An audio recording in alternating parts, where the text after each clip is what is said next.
You know, Charlie, across the country, we look at it regionally, perfect world, so we're not killing these animals, they're allowed to grow old. What's the top end that you think you could possibly expect to have, an overall average maybe? Well, Neil, let's look at different parts of America, like you said, you know, you know, if we could get those animals to 7 or 8 years of age. I think, in my mind, if I looked at New England, for example, where you got Vermont, you got New Hampshire, you got parts of Maine, in that area I'm probably looking 130 to 145 Boone and Crockett. That's 130 inch to 145 inch deer. They've got good genetics. They just don't have the soils and some of the other dynamics to go with it. Now let's shift to western New York where we are, okay? Here we've got a little better soils, and so here I'm probably looking 140 to 165 Boone and Crockett. Now let's look at the Midwest, okay?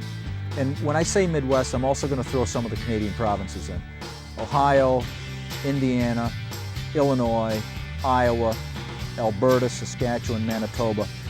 Those guys can grow some animals there because tremendous soils, low deer densities, good age structure. Up there, you got the upper end of the thing, and you're probably talking now 150 to 175 Boone and Crockett. Now, how about the guys in South Texas? Great soils, tremendous management. You can grow antlers almost the same size there. Now, there's probably a fair number of folks that say, hey, wait a minute, I'm from the Southeast. Now we got other things involved. We got poor soils in South Carolina. We've got different species down that way. Probably in South Carolina, 115 to 130 inch deer.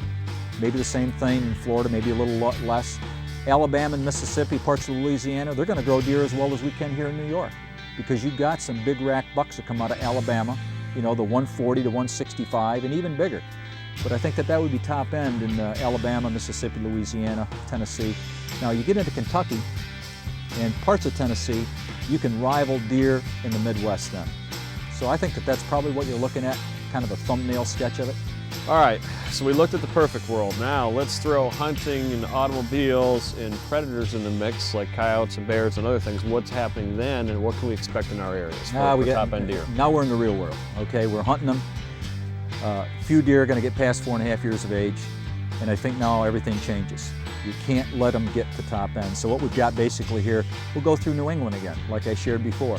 Up there, I think you're probably now looking at 115 to maybe top end 140. Here in western New York, you're probably looking 125 to 145 Boone and Crockett. The Midwest, the Canadian provinces, the Tennessees, the Kentuckys, you're probably now looking 150 plus as top end. Why? Because they're not getting 8 years of age. Now you run into South Carolina now, and you may not be 100 inches there, talking realistic, or Florida. And so you see things drop back 20 to 25%. And that's not unrealistic to think about that because there's too many other factors involved when you've got hunting seasons coming into play. You don't see 8 years anymore. You see 3.5, 4.5, and that's realistic top end then. So for the average guy out there, you know, summarize this for me. What can I expect from now knowing this information? Well, Neil, it's nice to know what the top end is, but let's look at the real world. You manage a lot of deer properties. And I'm involved with a lot of that stuff as well. I think we had to understand that hunting has to have an enjoyable side to this. If a guy's only thinking about hunting a 6 or 7 year old deer, he's not going to hunt very long.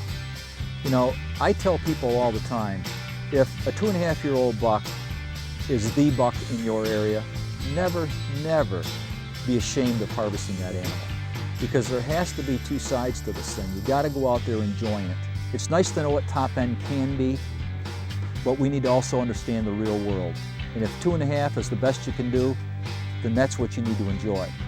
If you can get that animal to 3.5, I believe that that's the animal that you should strive to try to manage and try to grow. And I know you feel the same as I do because we do this quality deer management, and that's a great concept, and that's one of the things we try to strive for there. So if you get them to 3.5 years old, you know you're going to have an animal probably over 120 inches, and that's a great deer. It's a great deer to hunt anywhere.